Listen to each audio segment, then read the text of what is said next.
Hello दोस्तों, आप सभी का अपने YouTube channel law with twins में एक बार फिर से स्वागत करता हूं। और आज की इस वीडियो में हम नेचर ऑफ इंटरनेशनल लॉ को अच्छे से पढ़ेंगे। तो दोस्तों आइए बिना टाइम वेस्ट किए आज की वीडियो शुरू करते हैं।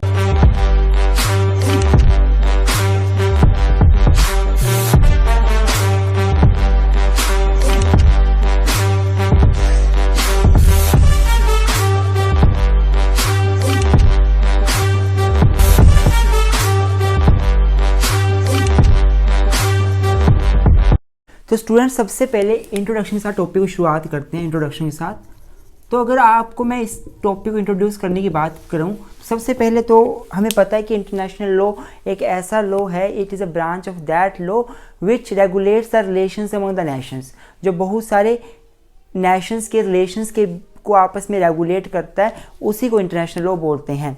बच्चों इंटरनेशनल लॉ के अगर नेचर की बात की जाए तो इसके नेचर के रिगार्डिंग डिफरेंट स्कॉलर्स के डिफरेंट व्यूज़ हैं। कुछ लोग ये मानते हैं कि इंटरनेशनल लॉ सच में लॉ है, सच में law, it is law in true sense, ये लॉ है।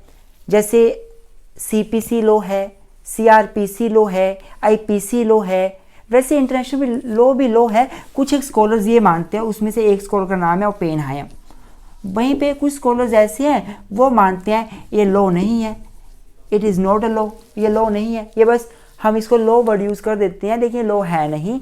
जो इसमें से एक नाम बड़ा इंपॉर्टेंट है ऑस्टिन का। मैं नेचर की बात करूँ, प्रकृति क्या क्या प्रकृति है इसकी।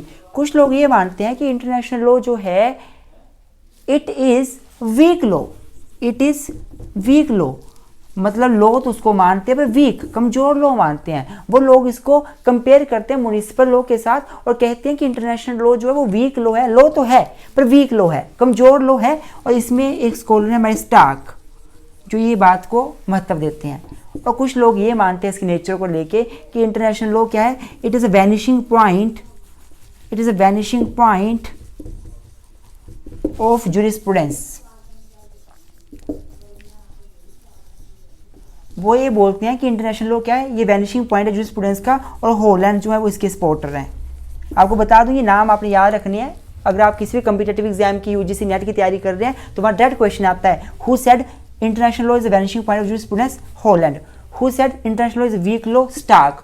Who said international law is not a law, Austin. Who said international law is a law, Oppenheimer. तो बच्चों चार व्यूज निकल के सामने, ये सारी बातें आप जनरली इंट्रोडक्शन में लिखोगे। अब आगे अगर मैं नेचर की बात करूं तो नेचर में इन्हीं बातों को हमने रिपीट करना है, कुछ खास नहीं। नेचर की बात की जाती है तो नेचर में हमारे पास निकल के चार व्यूज आते हैं। अब नेचर की बात कर रहा हूं मैं इंट्रोडक्शन के बाद। नेचर में हमारे पास चार व्यूज आते हैं। सबसे पहला व्यू हमारे पास आता है कि it is a law in true sense. एक हमारे पास व्यू आता है, it is not a law in true sense. और एक हमारे पास व्यू आता है, इट इज वीक लॉ। और एक व्यू आता है हमारे पास, it is vanishing point of. ये चार व्यूज आते हैं हमारे नेचर को लेके। कुछ लोग बोलते हैं ये सच में लॉ है, कुछ बोलते हैं लॉ नहीं है, कुछ बोलते हैं लॉ तो है पर वीक लॉ है, कुछ बोलते हैं वैनिशिंग पॉइंट है जूरिस्प्रूडेंस का। बच्चों एक एक करके इन सभी पॉइंट्स को डिस्कस करते हैं। आगे बढ़ने से पहले आपको बता दूं कि अगर आपको इंटरनेशनल लॉ का पूरा कोर्स चाहिए, अच्छे से डिटेल स्टडी चाहिए, तो भी आप हमें व्हाट्सएप कर सकते हैं। अगर आपको रिवीजन सेशन चाहिए 5 या 6 घंटे का, एक तो हमने YouTube पे फ्री बनाया हुआ है, उसमें काफ़ी टॉपिक हमने डिस्कस नहीं किए हैं, जैसे डिप्लोमेटिक एजेंट हो गया, कॉन्ट्राबैंड्स हो गया, एनिमी करैक्टर हो गया, एयरक्राफ्ट हाईजैकिंग हो गया, लॉ ऑफ सी हो गया। उसके बाद बहुत सारे टॉपिक ऐसे हैं जो उसमें हम डिस्कस नहीं कर पाए हैं 3 घंटे में। तो अगर आपको सारे टॉपिक वाला एक रिवीजन सेशन चाहिए, आप हमें व्हाट्सएप पे मैसेज कर सकते हैं, आपको मिल जाएगा। रिवीजन भी मिल जाएगा, रेगुलर चाहिए रेगुलर भी मिल जाएगा। हाँ ये पेड है पर कोर्स बिल्कुल जेन्युइन है। दूसरा, अगर आपको मैं बता दूं कि हमारी अपनी एप्लीकेशन डेवलप हो चुकी है with the name law with twins, तो प्लीज़ अपने मोबाइल फ़ोन में इस एप्लीकेशन डाउनलोड कर ले। इसमें हम लोग अब लगातार लेक्चर्स देना शुरू कर देंगे, इसमें डालना पेड रहेंगे, पर हाँ आप हमारी एप्लीकेशन के थ्रू अच्छे से लेक्चर्स को देख पाएंगे। तो दोस्तों अब एक एक करके इन सभी व्यूज़ को देख लेते हैं। तो स्टूडेंट सबसे पहला जो व्यू है इसके नेचर को लेके वो ये है कि इंटरनेशनल लॉ एक लॉ नहीं है रियल सेंस में, इन true sense it is not a law. तो बच्चों इसको जो सपोर्ट करी है वो करी है ऑस्टिन ने, मेन तो ऑस्टिन ही है, जो हमारे ऑस्टिन है वो मेन है। इसके अलावा ऑस्टिन के बाद फिर आगे हमारे होब्स आ गए, उन्होंने भी इस व्यू को सपोर्ट किया। पुफेंडोरफ आ गए, पुफेंडोरफ, उन्होंने भी इस व्यू को सपोर्ट किया। इसके अलावा हमारे बेंथम आ गए, उन्होंने भी इसी व्यू को सपोर्ट किया कि इंटरनेशनल लॉ नहीं है। बच्चों एक्चुअल में सबसे पहले मैं बता दूं आपको, हमें ऑस्टिन के डेफिनेशन ऑफ लॉ देखनी पड़ेगी। ऑस्टिन ने एक लॉ की डेफिनेशन दी थी कि लॉ क्या होता है। इसने क्या बोला था कि law is a command of sovereign. Law क्या है? एक सोवरन की कमांड है, कमांड ऑफ सोवरन। ये एक सुप्रीम पर्सन की कमांड है which is binding on everyone and one who does not follow the command will be punished by the sanctions, will be punished by the sanctions. क्या बोला इसने? Austin बोलना चाहता है, ये बोलते हैं लॉ के बारे में, ऑस्टिन के अनुसार law is a command of sovereign. जो देश में सबसे सुप्रीम है उसकी कमांड ही लॉ है, और वो जो लॉ की कमांड देता है वो it is backed by sanction. अगर कोई बंदा फॉलो ना करे तो उसको सजा मिलेगी, और डर की वजह से ही लोग फॉलो करते हैं। इंटरनेशनल लॉ जो ऑस्टिन ने डेफिनेशन दी लॉ की, इस डेफिनेशन को इंटरनेशनल लॉ में एप्लीकेबल कर देखा कि क्या इंटरनेशनल लॉ भी लॉ है। तो इंटरनेशनल लॉ में जो पहला पॉइंट था कि कमांड ऑफ सोवरन, वो एप्लीकेबल नहीं हो पाया। इंटरनेशनल लॉ किसी भी सोवरन की कमांड नहीं है। आप मुझे बताओ इंटरनेशनल लेवल पे कौन सोवरन है? सभी देश अपने आप में सोवरन है, कोई एक सोवरन नहीं है। तो इंटरनेशनल लेवल पे तो कोई सोवरन है ही नहीं। तो पहला जो एलिमेंट था लॉ का वो तो फुल हो ही नहीं पाया इंटरनेशनल लेवल पे। और दूसरा पॉइंट था सैंक्शंस, कि डर की वजह से इंटरनेशनल लॉ फॉलो किया जाता है, और जो नहीं डर की वजह से लॉ फॉलो किया जाता है, और जो लॉ फॉलो ना करे उसको सजा दी जाती है। लेकिन इंटरनेशनल लेवल पे सैंक्शन नाम की चीज़ बहुत कम है। आपको बता दूं कि इंटरनेशनल लॉ बेसिकली ट्रीटीज़ के ऊपर चलता है, डिफरेंट कंट्रीज़ के बीच जो कंट्रीज साइन करती हैं, और कोई कंट्री उस ट्रीटी को ना माने तो कुछ नहीं होता। कोई इतना ज़्यादा सैंक्शन नहीं, इतना ज़्यादा पनिशमेंट नहीं है इंटरनेशनल लॉ पे। कोई कंट्री माने तो माने, ना माने तो ना माने, कोई दिक्कत नहीं है। तो इसलिए ऑस्टिन ने जो इंटरनेशनल लॉ को लॉ की डेफिनेशन में पुट किया और दोनों एसेंशियल्स को ख़त्म पाया, और ये बोला कि इंटरनेशनल लॉ सही मायने में लॉ नहीं है। क्या बोला? It is a international positive morality. ये क्या है? ये केवल एक मोरालिटी है, पॉजिटिव मोरालिटी इंटरनेशनल लेवल की, और कुछ भी नहीं है।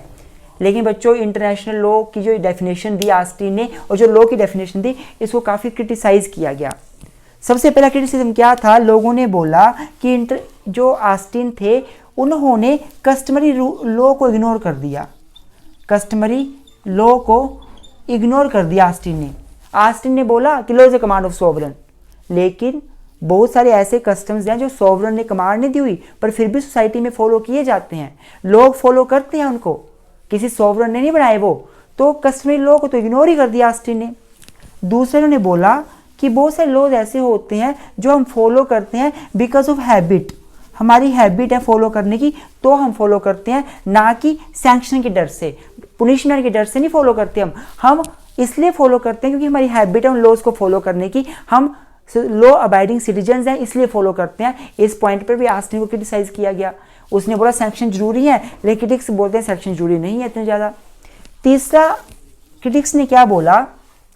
ऑस्टिन बोलते थे कि international is a command of sovereign की कमांड है, पर जो कन्वेंशंस होती हैं, जो दो से ज़्यादा कंट्री आपस में साइन करती हैं मिलकर, उसमें कोई एक सोवरन नहीं होता, सभी कंट्री सोवरन होती हैं, तो वो कन्वेंशंस भी वैलिड होती हैं, वो भी लॉ मानी जाती हैं। तो ऑस्टिन के अनुसार तो कन्वेंशन लॉ ही नहीं है फिर, तो इस पॉइंट पर क्रिटिसाइज किया गया। चौथा बच्चों, ऑस्टिन को क्रिटिसाइज किया हमारे हिस्टोरिकल स्कूल वालों ने। जूरिस्प्रूडेंस में आप जाओगे तो हिस्टोरिकल स्कूल है जिसमें सेविग्नी आते हैं, हेनरी मेनी आते हैं। इन्होंने बोला कि कोई सोवरन ने लॉ नहीं बनाया है, law doesn't made by sovereign, law is not made by sovereign, but law तो सोवरन से आने से पहले सोसाइटी में एग्जिस्ट होता है। Law is very old, history इसकी बहुत पुरानी है, लॉ सोसाइटी में बहुत पुराना है, कस्टम बहुत पुराने हैं। सोवरन तो आज आया, इससे पहले भी सोसाइटी गवर्न होती थी किसी के जरिए, और वो कस्टम वो लॉज अगर ऑस्टिन डेफिनेशन मान ली जाए तो वो वैलिड नहीं है फिर। तो इन पॉइंट्स पे ऑस्टिन को क्रिटिसाइज किया गया। तो पहला हमें व्यू समझ आ गया कि ये लॉ नहीं है। व्यू किसने दिया? ऑस्टिन ने दिया। फॉलो किसने किया? पुफेंडोर्फ, हॉब्स और बेंथम ने किया, और ये सारी बातें बोली गई। अब हम पढ़ेंगे कि international law is a law. तो स्टूडेंट्स, जो दूसरा व्यू है इंटरनेशनल लॉ के नेचर को लेके, वो है कि it is a law in true sense. हमारे स्कॉलर हैं ओपेनहाइम, जो ये मानते हैं कि इंटरनेशनल लॉ सच में लॉ है, ये कोई मोरालिटी नहीं है, ये कुछ और नहीं, ये लॉ ही है। तो सबसे पहले ओपेनहाइम ने जो लॉ की डेफिनेशन दी है, पहले वो देखेंगे, इसके एसेंशियल्स क्या है लॉ की डेफिनेशन के, वो समझेंगे। फिर देखेंगे कि क्या इंटरनेशनल लॉ पे ये पुट हो रहे हैं, अगर हाँ तो इंटरनेशनल लॉ है। क्या बोलते हैं हमारे ओपेनहाइम कि लॉ इज द, पहले लॉ की डेफिनेशन देख रहे हैं बच्चों। लॉ क्या है? Law is the body of rules for human conduct within a community which by common consent of the community shall be enforced by external power. तो law क्या है? As per the Oppenheim, law एक body of rules है, rules की body है जो human conduct को regulate करने के लिए बनाई जाती है, कम्युनिटी के लिए बनाए जाते हैं जो रूल्स, और सभी कम्युनिटी वाले लोग अपनी कंसेंट देते हैं, तभी वो रूल्स बाइंडिंग होते हैं एक्सटर्नल पावर के जरिए। अगर ध्यान से देखा जाए बच्चों, तो 3 चीज़ें निकल के सामने आ रही है इस डेफिनेशन में। सबसे पहले एक कम्युनिटी होनी चाहिए, देयर मस्ट बी कम्युनिटी, एक कम्युनिटी होनी चाहिए। There must be body of rules, एक बॉडी ऑफ रूल्स होनी चाहिए हमारे पास। और community must give the common consent to apply the rules on itself. मतलब हमें पहले रूल्स चाहिए, हमें कम्युनिटी चाहिए, और कम्युनिटी कंसेंट दे दे कि ये रूल्स हमारे ऊपर एप्लीकेबल हो जाएं। अब इंटरनेशनल लेवल पे देखो, क्या इंटरनेशनल लेवल पे कम्युनिटी है? जी हाँ, बिल्कुल है। इंटरनेशनल कम्युनिटी, जितनी भी कंट्रीज हैं वो मिलके क्या बनाती हैं? वो इंटरनेशनल कम्युनिटी तो मिलके बनाती हैं। क्या इंटरनेशनल लेवल पे रूल्स हैं? जी बिल्कुल है रूल्स। कितने रूल्स हैं हमारे पास? कन्वेंशनल रूल्स हैं, कस्टमरी रूल्स हैं। क्या जो कम्युनिटी है, जो इंटरनेशनल कम्युनिटी है, जो कंट्रीज है, उन्होंने अपनी कंसेंट दी है, कॉमन कंसेंट उन रूल्स को बाइंडिंग करने के लिए? जी हाँ, बिल्कुल दी है। Country has given the consent to make the rules binding on them. तो जब ये सारे एसेंशियल्स पूरे हो गए, तो ओपेनहाइम ने क्या बोला कि लॉ के सारे एसेंशियल्स इंटरनेशनल लॉ में भी एप्लीकेबल होते हैं, तो इंटरनेशनल लॉ भी एक लॉ है। अब इसके बाद जे स्टार्क का व्यू देखते हैं, तीसरा नेचर, जो बात करते हैं कि international law is a weak law. तो स्टूडेंट्स, नेचर को लेके तीसरा जो व्यू है इंटरनेशनल लॉ का, वो है it is a weak law. J Stark ने इस व्यू को दिया है कि इंटरनेशनल लॉ वीक लॉ है, मतलब लॉ तो है पर वीक लॉ है। बेसिकली जो जे स्टार्क हैं वो इंटरनेशनल लॉ को म्युनिसिपल लॉ से कंपेयर करते हैं, और ये पाते हैं कि जो म्युनिसिपल लॉ है, डोमेस्टिक लॉ है, इंडिया का लॉ, पाकिस्तान का लॉ, वो ज़्यादा स्ट्रॉन्ग है। वो लॉ भी हैं और स्ट्रॉन्ग भी हैं, पर इंटरनेशनल लॉ तो है पर वीक लॉ है। क्यों वीक लॉ है? सबसे पहले, rules formulated in treaties give wide option to the state parties. सबसे पहले जे स्टॉक ये बोलते हैं कि जो इंटरनेशनल लॉ है वो बेसिकली ट्रीटीज़ के माध्यम से चलता है। कंट्रीज ट्रीटीज़ में साइन करती हैं, एक दूसरे की, बहुत सारी कंट्रीज ट्रीटी को साइन करती हैं, वो लॉ बन जाता है। पर जो ट्रीटीज़ हैं वो कंट्री को ऑप्शन देती हैं ट्रीटी को मानना कि नहीं मानना, ट्रीटी को साइन करना नहीं करना, वो पूरा ऑप्शन देती हैं। मान लो कोई ट्रीटी बनी, जैसे बहुत सारी इन्वायरमेंट को लेकर ट्रीटीज़ बनी है, कन्वेंशंस बनी है, उसको इंडिया ने साइन कर दिया है, बाकी भी कंट्रीज़ ने साइन किया है, अमेरिका साइन नहीं करता। ट्रीटीज़ जो हैं वो फोर्सफुली बाइंडिंग नहीं है किसी के ऊपर, कोई साइन करेगा नहीं करेगा, नहीं करेगा नहीं करेगा, जिसने साइन किया वो ट्रीटी से बाइंड हुआ, जिसने नहीं किया वो नहीं हुआ।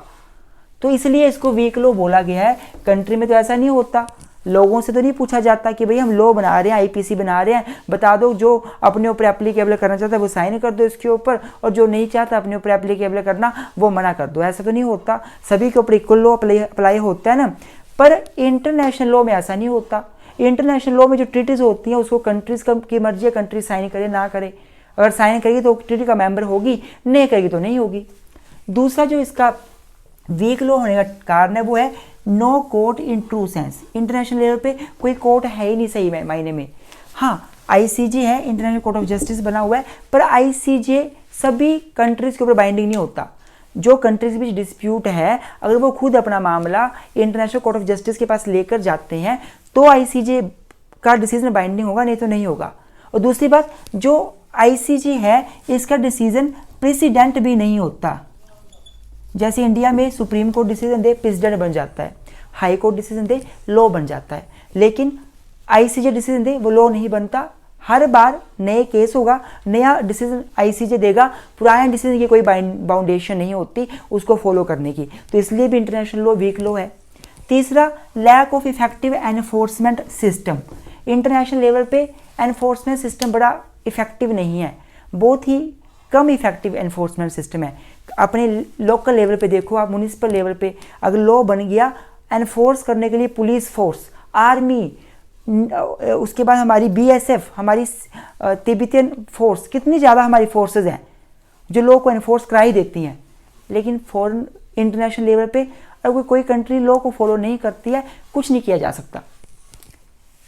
Rules are violated continuously. International level के जो रूल्स बनाए जाते हैं, इंटरनेशनल लॉ जो रूल्स बनाता है अपने, वो रूल्स लगातार वायलेट किए जाते हैं, कभी एक स्टेट के जरिए, कभी दूसरे स्टेट के जरिए। जब वॉर शुरू होता है, कंट्रीज भी रूल्स को फॉलो नहीं किया जाता इंटरनेशनल लेवल के। तो इन्हीं सभी कारणों की वजह से जैसे स्टॉक बोलते हैं इंटरनेशनल लॉ वीक लॉ है। अब जो लास्ट व्यू दिया जाता है नेचर को लेके, वो है international law is the vanishing point of jurisprudence. आइए उसको डिस्कस करते हैं। उससे पहले बता दूं, अगर आपको हमारा नोट्स चाहिए व्हाट्सएप कर सकते हैं। हमारी एप्लीकेशन है law with twins, play store से डाउनलोड कर लीजिए और वहां पर भी आप हमारी सर्विसेज ले सकते हैं। और साथ में आपको पेड लेक्चर चाहिए, आप हमें बता सकते हैं। तो स्टूडेंट्स, लास्ट जो व्यू है वो है कि it is a vanishing point of jurisprudence, मतलब international law is a vanishing point of jurisprudence. ये किसने बोला था ये व्यू? ये हॉलैंड ने ये व्यू दिया था। हॉलैंड मानते कि इंटरनेशनल लॉ क्या है, ये वैनिशिंग पॉइंट है जूरिस्प्रूडेंस का। बच्चों, वैनिशिंग पॉइंट ऑफ जूरिस्प्रूडेंस का मतलब क्या है कि international law and jurisprudence they are parallel to each other, ये मतलब है इसका। जूरिस्प्रूडेंस और इंटरनेशनल लॉ, जूरिस्प्रूडेंस क्या होता है बच्चों? ये भी लॉ ही एक तरह से, जूरिस्प्रूडेंस हमने पढ़ा है पहले, jurisprudence means knowledge of law. तो लॉ को हम जूरिस्प्रूडेंस भी बोल देते हैं। तो लॉ एंड इंटरनेशनल लॉ ये दोनों पैरेलल पॉइंट हैं, ये दोनों पैरेलल लाइनें हैं, ये कभी आपस में इकट्ठी नहीं मिल सकती। अर्थात इंटरनेशनल लॉ कभी लॉ नहीं बन सकता, ये बोलना चाहते हैं हॉलैंड। हॉलैंड क्या बोलते हैं कि it is a vanishing point of jurisprudence. Vanishing point ऐसा पॉइंट है जहां पे दो लाइनें ना मिले। अब देखिए, क्या दोनों लाइनें कभी मिल सकती हैं आपस में? नहीं। मतलब इंटरनेशनल लॉ और जो जूरिस्प्रूडेंस है, ये दोनों आपस में बिल्कुल डिफरेंट है, सेपरेट है, एक जैसे नहीं है। तो ये हॉलैंड बोलना चाहते हैं। इस प्रकार से हमें नेचर समझ आ गया। आई होप आपको आज की वीडियो अच्छी लगी होगी। वीडियो अच्छी लगे तो प्लीज़ लाइक जरूर करें, अपने दोस्तों के साथ हमारे चैनल को शेयर भी करें। Thank you so much, keep supporting us.